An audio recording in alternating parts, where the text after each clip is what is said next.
We're very fortunate to have the Assistant Chief Constable Mabs Hussain with us, and we were talking just before we came on air about his transition from West Yorkshire into Greater Manchester. Obviously, it's lovely and great for Greater Manchester, but a shame for the loss of West Yorkshire. And we were talking about the War of the Roses and those wounds not healing. Welcome, Mabs, to Radio Singham this afternoon, and recently been appointed and one of the highest ranking Asian officers in Greater Manchester. That's great. Well, firstly, thank you for taking the time out from Radio Sangam to come across to Greater Manchester to speak to me. It's an absolute privilege to be here speaking to you today. Yes, some would argue I'm on the right side of the Pennines now. Still being a West Yorkshire lad, I would argue that there's a balance between the two to be struck, and equally both are just as good. Absolutely, and of course, for our listeners out there that maybe don't know, you were awarded an MBE by Her Majesty the Queen as well. So a great honour for the family and yourself personally as well. Yeah, absolutely. You know, I always said, and I always still say, success doesn't belong to you as an individual. It belongs to everybody that supported you on the journey to get there. And there's a whole host of people, including my family, that have been incredibly supportive over the years, which has made me the individual I am and has put me in the position I am today as an Assistant Chief Constable in Greater Manchester. Yeah, like many of our listeners, and myself included, from coming from a humble background, from a hard working class family.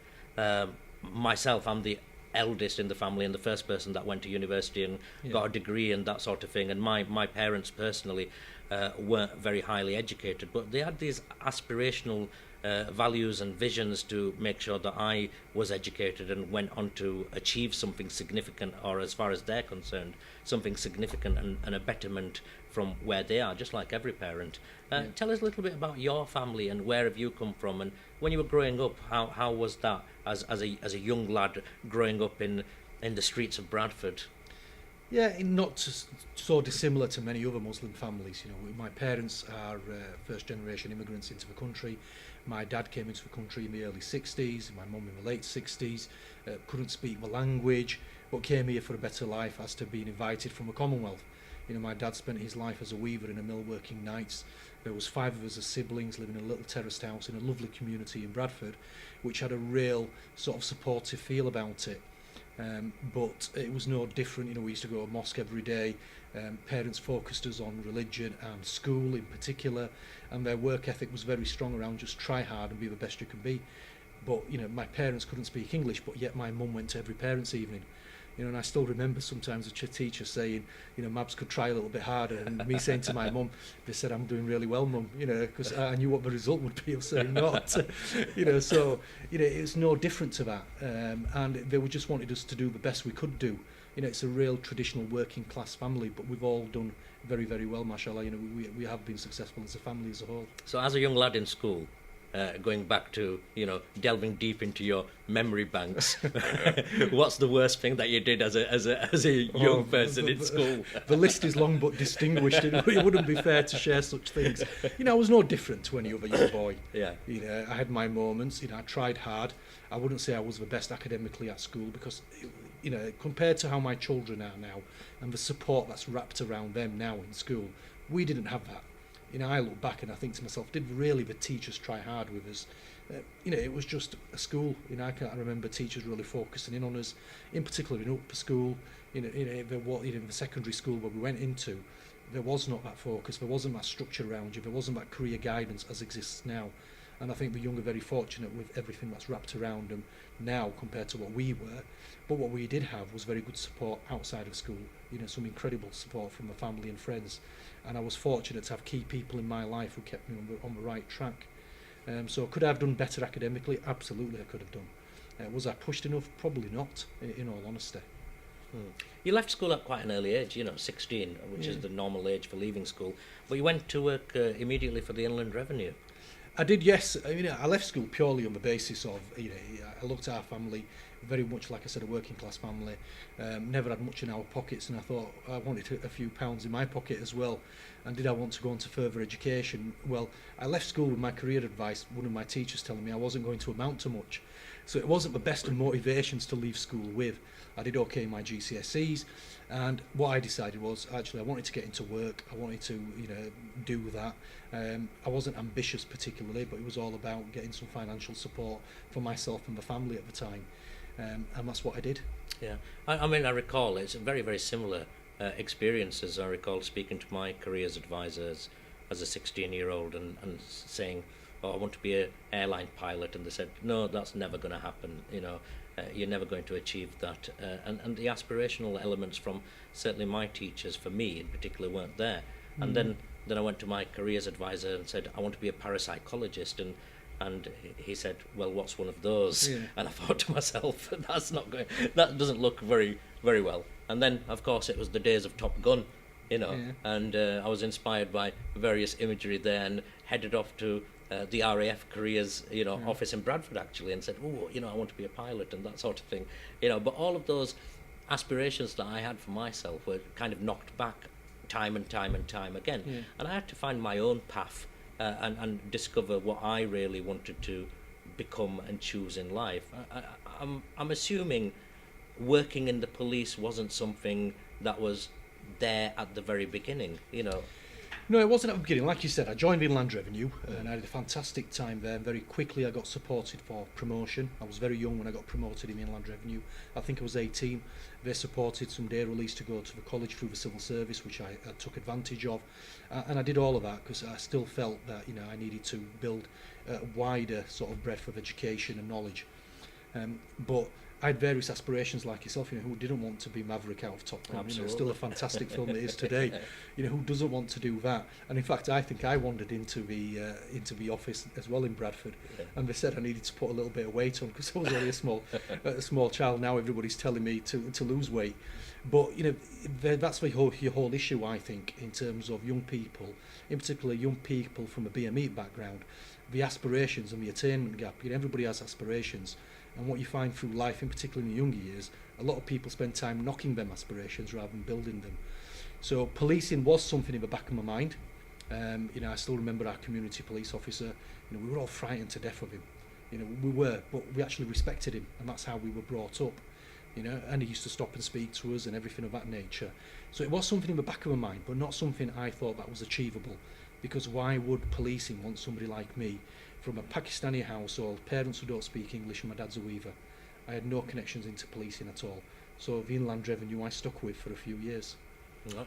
Well, we're speaking here on Radio Sangam on 107.9 FM to Mabs Hussain, who's the Assistant Chief Constable, the highest ranking agent officer in Greater Manchester, and we're going to go to our first track, which has been chosen by Mabs, and we'll come back to why he chose that a little later on. Right, we'll come back after that short piece of music. We'll continue with some more music a little later on. Mabs, earlier on, just before the song, we were discussing, you becoming enrolled within the police and where that inspiration came from, or the aspirations that you had yourself in your own sort of background and life, and what the expectations were from the community. And sometimes, growing up in the days, I imagine we're very similar in age. Or maybe I'm a little bit older, who knows? I won't delve into that. But when we were growing up, there was this huge respect for the police from parents of BME communities who said, look, sometimes they used the police as a threat or a fear, and sometimes they used it as people to aspire to become, as young people growing up. Was there somebody in your household in particular that kind of looked at that route for you? You said you came across a few people that kind of were inspirational to you. No, it was a mixture. I've always been very fortunate. My parents have been very focused on keeping us, like I said, on the straight and narrow. It was very easy in the community that I was brought up in particular in the late 80s, to steer off a right path. So they were always keen to get the right people around us to give us advice. So in the family, there was no connection to policing. But I was brought up in a family which respected traditional values of, respecting your elders, helping other people out, irrespective of background, social background, race, or anything else.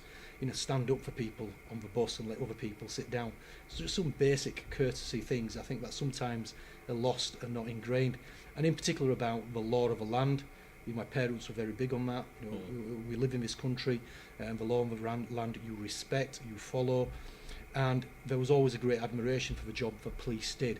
However, at the same time, it wasn't something that we thought, or I thought it was something I could get into. And at the same time, there was all the negative perceptions in the media around the police. But I think the inspiration came as I started getting a bit growing out of my role in the Inland Revenue and getting itchy feet, because I was bored. The reality is it was a fantastic role, really good people, but I was bored, and I really wanted to do something else, and it was definitely an itch I needed to scratch, because it was something I was interested in. I just didn't know how to realise that ambition. And I remember when I first mentioned it to the family, in particular my sisters and my parents, they were all jumping on the idea immediately, and I was like, I've just mentioned it, I wasn't really serious. And it quite took me by surprise. Yeah. They said, well, the mitais and the sweets were already being distributed. Already to the relatives, and the announcements had gone out to the community. The phone calls had been made. Yeah. And exactly, it's like with a Muslim family and close Asian communities. So that had already been done, and I was saying, I hadn't even got an application, So they were very, very supportive. On the flip side, when I sort of tested the idea with some friends in the community and some wider family, the instant reaction was, because of the strong perceptions of policing, why would you be so foolish and daft to do that? Why would you want to join an organisation which is predominantly white, perception of racism, no sort of good brand around inclusion and what they want to do about inviting others into that fold in the policing family, all the negative media nationally, because this was around the same time as Stephen Lawrence. Yeah. So there was a lot of, people just thought I was mad leaving a good job and wanting to apply, and I was just testing the waters.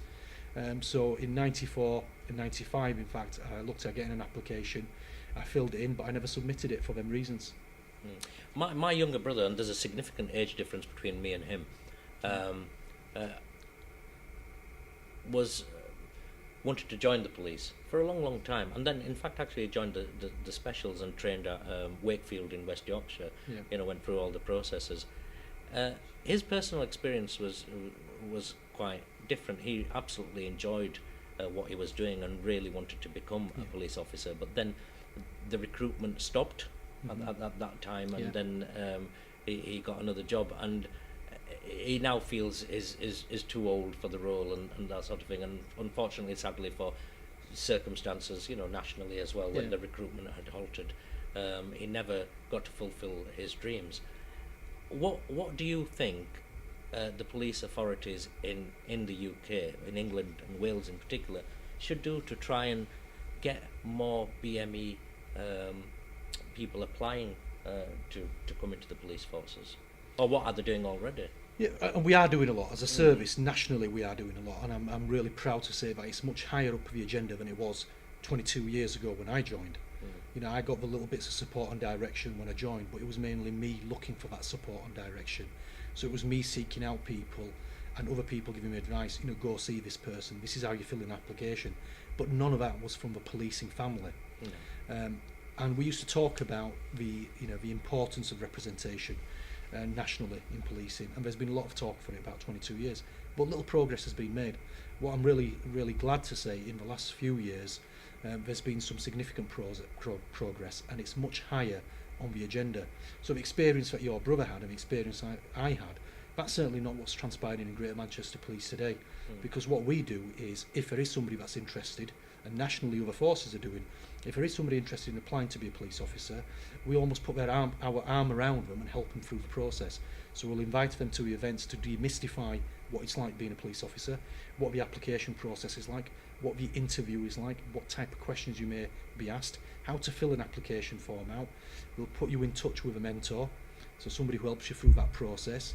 We've done, in GMP certainly, we've done lots of training with recruiters around unconscious bias and people's perceptions, and all of these type of things, which has significantly contributed to the overall numbers now here in Greater Manchester Police, which I can talk to you about. But it's only started in the last 3-4 years, and certainly in the last 2 years has taken some significant steps forward. My Chief Constable, Ian Hopkins, is the national lead for workforce representation, and he's taken personal leadership on this agenda, not only in a local basis, and you can see that when you walk around the force. Don't look at me sat here as an ACC to see the effort that the force is putting in. When you walk around the force, it looks and feels different because that effort and leadership is being placed behind it. And certainly nationally, the chief has been instrumental with others getting this higher up on the agenda, and now the National Police Chiefs Council has adopted the national plan. So all the right things are happening. We do need a political scrutiny behind it. It's absolutely right that we are scrutinised about what we are doing as a service, because we should reflect the communities we serve. The Stephen Lawrence inquiry was a significant change in the thought processes politically and socially within the UK, and the Race Relations Amendment Act that followed from the inquiry was something that put an onus on organisations to re-look at themselves and recruitment processes and sort of subconscious, unconscious bias and those sorts of things. But it was a long time ago now, and although things are still permeating through, do you think or feel that it's taken quite a long time for organisations, not just the police but various other statutory bodies, to think about their recruitment processes? I think it has. I can't sit here and say to you that everybody's taken it with the same seriousness and the same criticality as others. There's been a mixture, not only within policing, but nationally generally in other walks of life. And that data is there for everybody to see. And it'll be interesting when they do eventually start looking at the race pay gap. I know they've done the gender pay gap. I think that will show some significant disparity in organisations across the public sector. And I know something that is something the government is looking to progress really. But I can only talk to you about my personal experience. When I joined the police, I joined with a sense of trepidation. I was nervous. I was a young Asian kid, a Muslim kid from a little community in Bradford, and I hadn't no police contacts, but I was welcomed into the policing family. Throughout my career, I've had some fantastic times and I've met some fantastic people, throughout my career. I've had some challenging times, so I'm not going to sit here and look back with rose-tinted glasses and say, what, it's all been brilliant. It hasn't. There's been some challenges. But what I would throw back to not only to you, but to your listeners, in what walk of life and in what job do you not have challenges? And I bet, in the position that you are with a fantastic radio station that you're responsible for, you have challenges as a CEO. And usually my staff. Well, exactly. And that'll be simple. And you'll have that, and you'll have obviously other people who are interested in what you're doing. But that's no different to the challenges you may have in Asda or in Mainland Revenue or any other, Mercedes-Benz that you might be working for.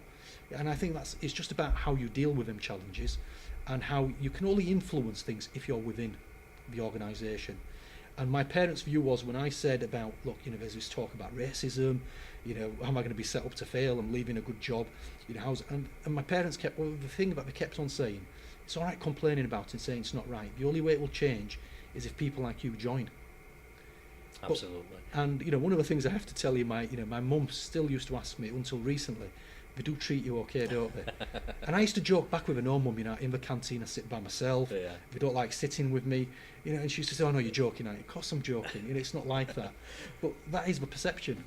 Well, we're going to move on to the next piece of music that's been chosen for yourself, and we'll come back after that and carry on this discussion, which is really, really interesting and fascinating about your journey to become one of the highest ranking Asian/Muslim police officers in Greater Manchester. Thank you. So welcome back. Just listen to that piece of music. We'll talk about that a little later on and why you chose that as well. Just before the piece of music, we were talking about your parents still asking you how are you and how are you being treated and that sort of thing. It'd be fair to say that Muslims in Britain, probably around the world, are going through a difficult time through perception, through media, through tragic events that have taken place geopolitically around the world and that sort of thing. As a Muslim and as a high-ranking police officer, have you ever come across any Muslims that have spoken to you and felt that you've gone to the wrong side, or have you been an inspiration to young people? Where I'm sure you've come across both sides. Absolutely. When I worked in Bradford originally, as a young police constable and getting to know my beat and my area and getting to know the job, you're always learning in this job. And I'd say I've had equal amount of abuse from white communities who were racist towards me and the Asian community who were equally as racist towards me. And that wasn't because me as a Pakistani Muslim, what that was because I had a uniform on. Yeah. And I belonged to the wrong organisation, in their view, a racist organisation. So I got called all sorts of names, from coconut to the more extreme. The whole of people will know, about being white, brown on the outside, white on the inside. Yeah. And things of that nature. But with time, that's significantly changed. And I think as I've progressed up the ranks, I've had nothing but fantastic support from both sides of the community again. But you talk about the perceptions. Some of it is perception, but some of it's the reality of what's happening across the UK and internationally now, and the feeling anti-Muslim sentiment that exists. We can't hide away from it. That hate crime exists, that feeling exists. The national statistics are there. For every one positive story, I think there's about 20 odd negative ones. But what we've got to do is continue to persevere and showcase and demonstrate, most importantly, the good work that Muslims from all walks of life are doing and how they contribute to society, to economy, to politics, and to everything that makes Great Britain great, really. Yeah. And do you feel, being somebody that has got a deep understanding of being a Muslim, being an Asian, growing up in a close-knit family in a small community in Bradford, let's say, do you think or feel that you have brought something to the force, where the force has learned something from you about the way it can change or understand a particular community or society? Absolutely, absolutely. And I think what makes effective teams and effective organisations is diverse organisations and diverse people. And when I talk about that, I'm not talking about the obvious diversity of being brown, black, different ethnicities. I'm talking about diversity of thought, experiences, culture, religion, and all of these things make you more operationally effective in a policing context, but in a business context make you more sound in terms of what you're trying to deliver to your customer and everybody else, because you have a better appreciation. So why wouldn't we want that? If it makes you more operationally effective, why wouldn't any organisation want it? And that's the reason we want it. Plus we have a duty as an organisation to reflect the communities we serve, because it's one of the founding and fundamental principles of Peel, which is the police are the public and the public are the police. And if that in its very nature says what it is. I am part of the community. We all are part of the community. I go home and take off my uniform. I still roll around the carpet with my kids and play horse with my daughter, and sometimes she'll dress me up as a princess. But all of them things, I'm just a normal person. We'll put some of those images up on our Facebook page. Yeah, and if you had a message for any young people that were aspiring to join the police force, from whatever background that they came from, and from your own personal experiences and the journey that you've taken, what message would you like to give to young people that are out there that are thinking, of choosing the police as a career? And of course we know that joining the police doesn't mean wearing a uniform. There are non-uniformed services within the police as well. Absolutely. The organisation is 40% police staff, firstly, and they make a huge contribution to what policing is. And without police staff supporting police officers, we couldn't do what we do. To anybody wanting to join policing or any other organisation, I think what you've got to do is challenge the norms, break through what people's expectations are, and really push yourself, because you can achieve much more than you think you can. Sometimes what you do need is a bit of experience, some exposure to that type of work to build your confidence, and somebody to help grow your confidence. With them key ingredients, I think you can go on to achieve things. And that's what it's taken with me. Like I've talked about, some fantastic support from my family. My wife has been incredibly supportive over the long hours I've worked, the absences, doing everything herself with the children. But you need that support network around you. In addition to that, I've had really good advice from other people outside of the organisation and in. So to any young person wanting to join policing, I'd encourage them to join Greater Manchester Police. It's a challenging organisation. We've got a challenging job to do in terms of serving the communities across Greater Manchester, but it's a fun job to do as well. There's great people to work with. You'll have the same challenges you'll have elsewhere, but I can see visibly we are trying to make sure it's an organisation that not only tries to attract people from underrepresented groups, but most importantly, when they're inside the organisation, that we put a wrap around them and support them to be the best they can be. We don't always get it right, but I challenge anybody to say which organisation does. Yeah, and highly rewarding as well, because different jobs bring different rewards, and I'm not talking about financial reward here. Oh no, the satisfaction of helping somebody, I don't think you can underestimate. You know, there's certain jobs that I remember from being a police constable that hold dear to myself in terms of a difference I think I made. You know, there's other jobs which were quite tragic to deal with, but you still make a difference to somebody's life because they'll remember that contact that you have. And I listen to some of the fantastic work that colleagues do in Greater Manchester on a daily basis, and it is really rewarding and satisfying knowing they've done a really good job.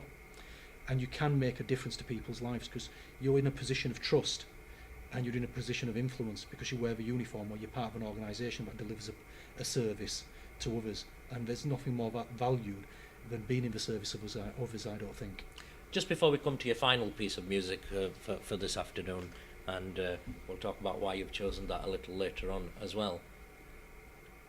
On your personal journey, and it's been really fascinating and interesting listening to you from growing up as a child and then doing different pieces of work and then being inspired by different people and now being in this position. Do you believe that this journey has fundamentally changed you as a human being at a personal level? Oh, now that's a deep question. Yes, it is. Yeah, it depends how you describe fundamentally changed you. Has it, for example, I'll give you an example. I went to a school. My parents sent me to a school which was predominantly white, where there was only 5 Asian people, and I was one of those 5 people. And I was sent there because my parents felt that I would be able to speak better English by being in that environment, immersed in English. I had some brilliant times there, and I had some terrible times there because of being one of 5 people and then coming out of there. However, by being in what I claim was a diverse sort of society or growing up in a diverse culture, it certainly made me become very diverse in my outlooks, in my opinions. I had, I believe, the best of both worlds. Yeah. It made me appreciate society in a slightly different way to maybe some of the people that have been immersed in pockets of one culture rather than diversifying themselves in different areas. And I believe that those experiences have then changed my perceptions, my attitudes on how I look at life and how I look at people and how I interact with people. So your journey has been, different. You've come from somewhere which has been, I believe, predominantly Asian, surrounded by streets full of Asian people, and then you've worked in probably jobs which where you've mixed with different people. And I don't know about your school. Yeah, well, you see, when I grew up in Bradford, the community that I was brought up in was actually very diverse. You know, both my neighbours on either side were white. You know, so it was very much a diverse community, which is much different to the sort of communities that we have now in Bradford, which are very sort of segregated in one sense. Communities, flocking together as such and grouping together. So that was diverse. My schooling experience was similar to yours. You know, I went to a school which was predominantly white, and a lot of my friends were white growing up. I suppose what's changed me, I've realised how fantastic one human can be to another through this organisation, this job, and I say in policing generally.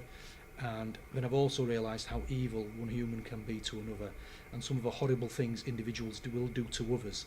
And that's why it makes me more driven, and it makes us as policing more driven to do the right thing, to protect the vulnerable and to help other people who can't help themselves. And that's has been one of the fundamental things that's changed.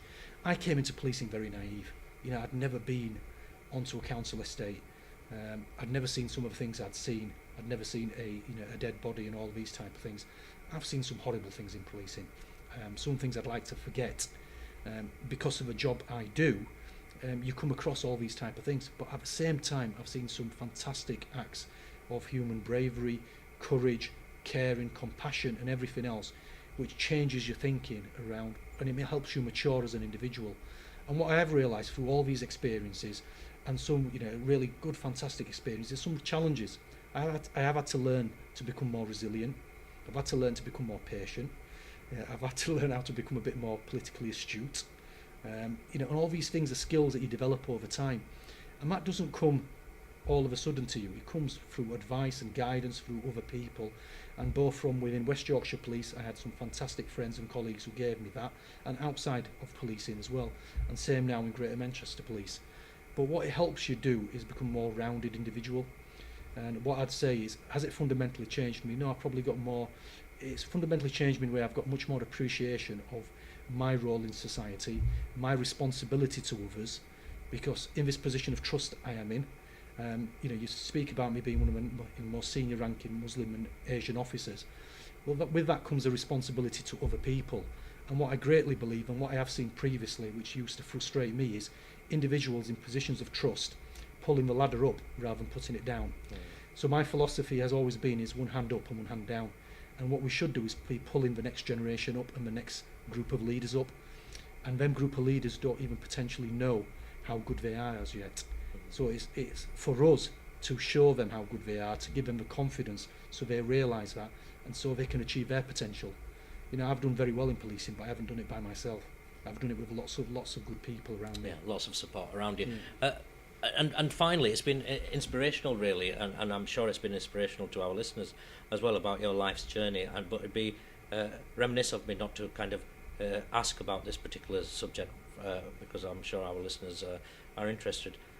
There's been some very, very difficult times for Muslims at the moment with regards to, for example, the Ariana Grande concert and the tragic events there. And now, very recently, 22 odd people being sentenced in Huddersfield, in particular, with sexual exploitation, and Rotherham, and various other cities, and lots of focus on young Asian, predominantly Muslim men being held to account for acts, horrible, heinous acts of the past. Do you think or feel, because a lot of the community that we speak to think that there is almost a biased sort of microscopic analysis of this particular community and the way that it is portrayed? I mean, we can't say that all of these crimes are horrible and unthinkable. But do you think it's been skewed to one side at the way it's being reported at the moment? Well, it's interesting you're asking me that question, because you're part of that media that's responsible for what goes on. And I've already touched upon the positive and negative reporting. I think the media generally have a very important role in society, but that role has to be a balanced and fair one. Sometimes it does feel it isn't, and there is, you talk about that microscopic reporting, and you'll see different media outlets reporting it slightly unfairly compared to others. My view is this: where something is a heinous act and a disgusting act, it's called out as such.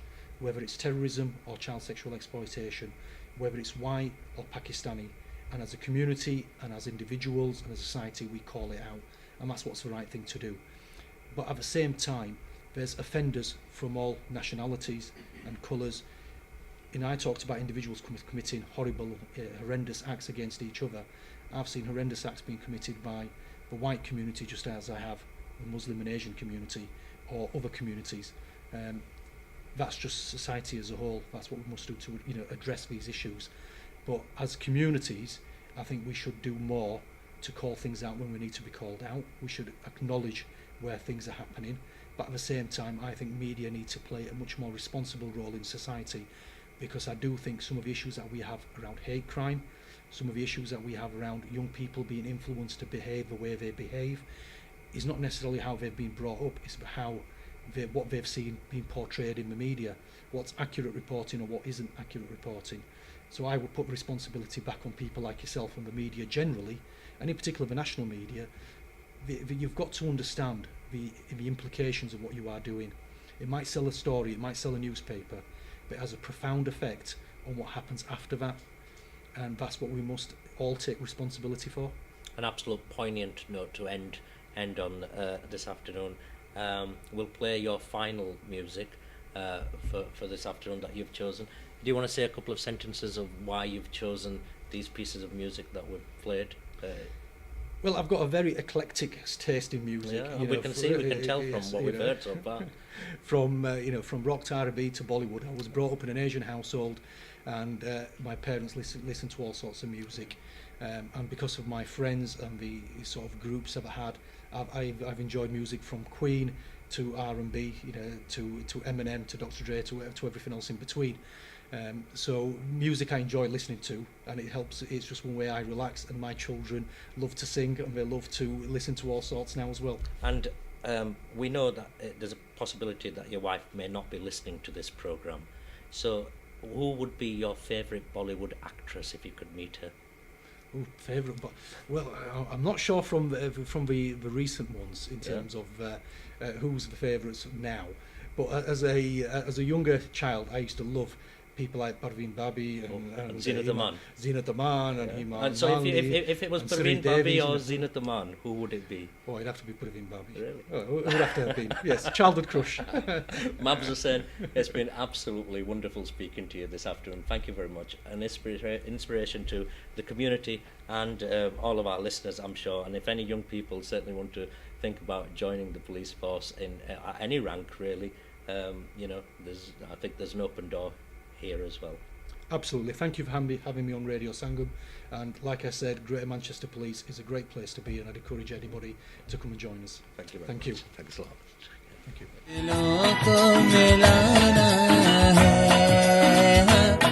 Thank you.